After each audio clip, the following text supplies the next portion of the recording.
UK Independence Party joins us live from London. Nigel, we have to get your reaction. The people in the streets of Miami celebrating, reacting to the death of the Cuban dictator. What's your reaction this morning? Well, Castro was proof, wasn't he, that state socialism makes people poorer and makes the world a more dangerous place. And, you know, it may be over 50 years ago, but let's not forget the Cuban Missile Crisis was the closest that the world came to nuclear catastrophe. So whether it's in good taste to celebrate someone's passing or not is another issue, but I kind of get it. Yeah, and Nigel, as a leader of the Brexit movement, you, of course, just recently met here in New York with President-elect Donald Trump, and during the campaign here in the U.S., he talked about rolling back some of the executive actions by President Obama in terms of opening relations a bit with Cuba. What's your sense about how the incoming U.S. president may approach all of this? Well, it's tough to tell because, you know, was Fidel Castro behind the scenes still pulling the strings, or was his brother, you know, actually genuinely running it? I just think that if Cuba, I think what President Trump, when he's in, will want to see is Cuba actually now, with the passing of Fidel Castro, moving into the 21st century, becoming democratic. And then I think there could be good relations. Sir, do you think that it's possible that with a transition from President Obama's presidency to Donald Trump, that you could see, for lack of a better word, a reset, perhaps the world community coming together to actually try to help Cuba come into the 21st century, to provide them more economic freedom, to bring capitalism there? There's a lot of potential there. It's a beautiful island. And I could imagine that on the world stage, you could actually exert some pressure. Yes, I mean, let's face it, Cuba's got some wonderful natural resources. It could be a very rich and successful place, but it has to open up. It has to become democratic. It has to recognize the total failure of Marxist communism. I think with all these things, what's really interesting about Trump's approach, and we saw it during the campaign when he flew down to Mexico, is this is a president who spent, you know, half a century in business. He spent his life sitting round the table, meeting people, you know, and thrashing out deals. And I think the change of style will be that Trump will show himself to be open to go and meet all sorts of people, whether on the face of it they look friendly or not. And I think that will be a very good, positive thing, and it will cast America across the whole world in a very positive light. Nigel, to your point, I wonder whether, despite some of the tough rhetoric from Donald Trump in the campaign, to perhaps win Florida, as Dana and I were talking about before the show a few moments ago, whether or not now, as you say, he becomes president, and as the master negotiator starts saying, well, you know, one of the Castro brothers is now dead, the other is in his 80s. As you say, this is a failing regime anyway, and maybe he will have more of an open door to Cuba and think that American capitalism flooding into Havana may be something that brings the freedom that you're talking about.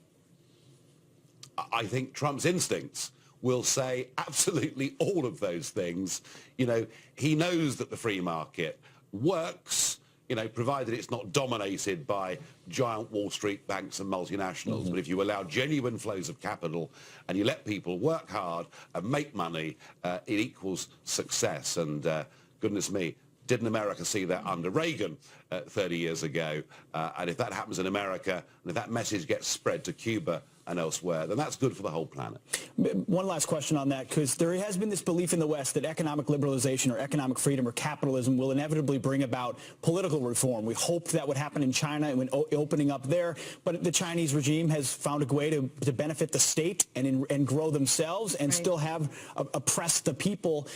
Do you think you're going to get real openings in Cuba without demanding political reforms? That's the criticism of the deal that Barack Obama cut through executive action. So what more can be done to press the Cubans for political freedom? No, I think that's right. I think the capital flows have to follow that political reform. And you know, that is where a President Trump or his team has got to go and explain to prominent members of Cuban society, come on guys, you open this up, the money will come, your people will be richer and have better lives. And I think that's right. I think that free flows of money can be a great benefit to mankind.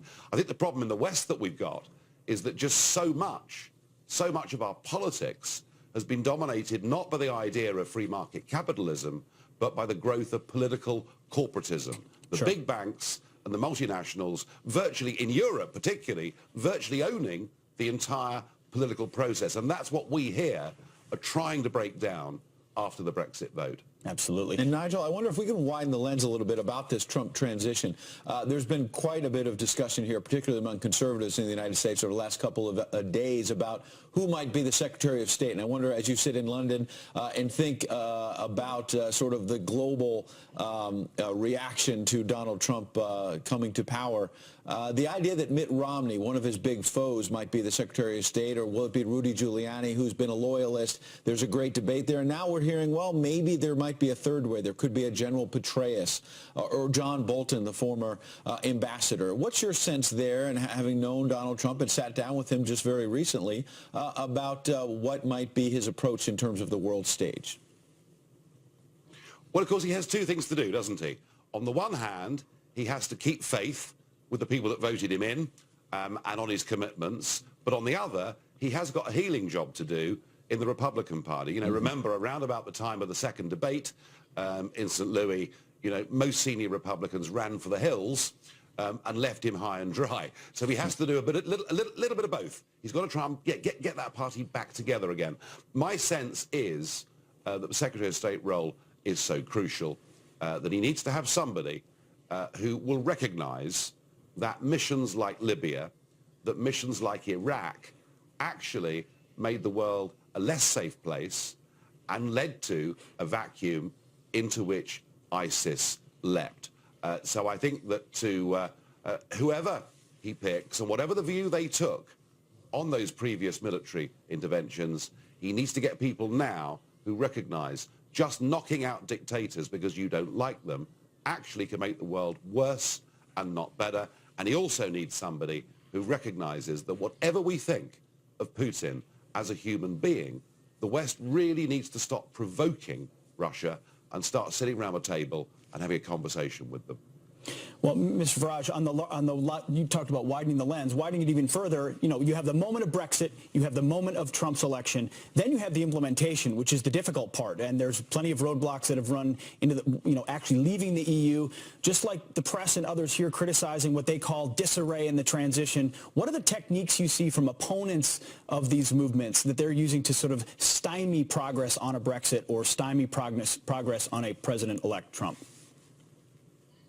Well, we've got Jill Stein attempting legal actions to try and overturn results. But I have to say, you know, I'm not taking that too seriously. And ultimately, Trump's victory is such that he will be in charge of the people, you know, steering America forward. So there'll be criticisms. There'll be elements of the liberal media who will never accept him, but he's in charge.